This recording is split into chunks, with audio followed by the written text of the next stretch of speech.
On the other side of the nebula, on a little planet so like Earth as to make Fitz feel briefly that it might be Earth, the doctor took a huge lungful of air, as if he could breathe in the world. "Marvellous," he pronounced.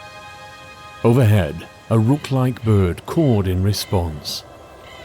Fitz shaded his eyes, watching the black shape streak across the blue sky for a moment, before gazing back at the TARDIS, nestled among a dry and dusty group of spindly trees.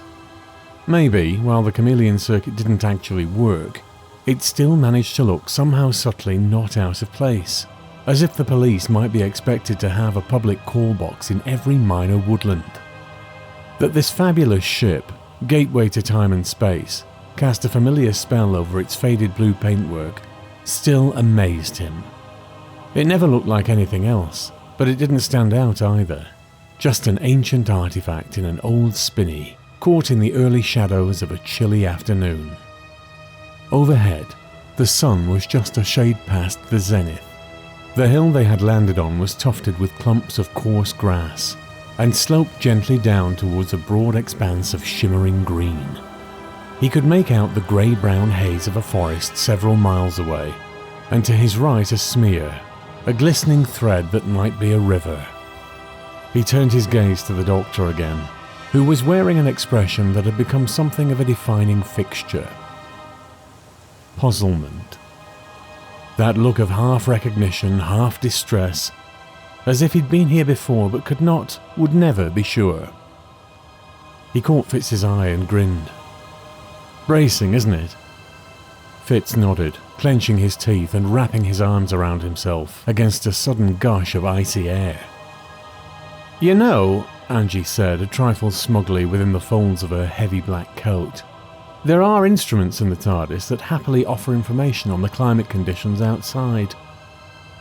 Fitz looked down at his grey flannel shirt, black jeans and scruffy boots. He'd been asleep when they landed and had dressed in a hurry, prompted by the doctor's enthusiastic announcement. "We've landed somewhere!" It was the same announcement he made nearly every time, same surprise and excitement. It was starting to get on Fitz's nerves. Again.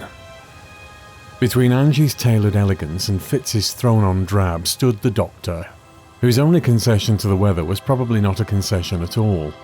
A long coat with a cape attached and a split up the back. The kind of coat you saw cowpokes wearing in films where there was a lot of dust blowing around Texas.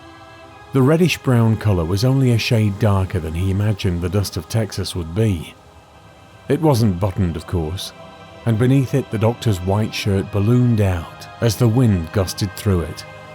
By the doctor's movements it was clear they were in for a brisk march, and although this might have to serve to warm Fitz up, the steely colour of the clouds rolling in made him think otherwise. "Hold up a second," he called. "I need an overcoat." He turned back to the copse where the TARDIS was parked, and found himself blinking at a forest.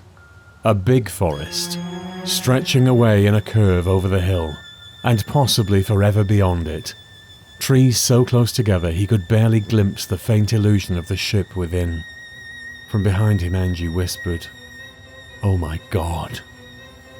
The doctor whistled softly, a long, slow note that was muted and swallowed up by the sudden and ominous vegetation. Interesting.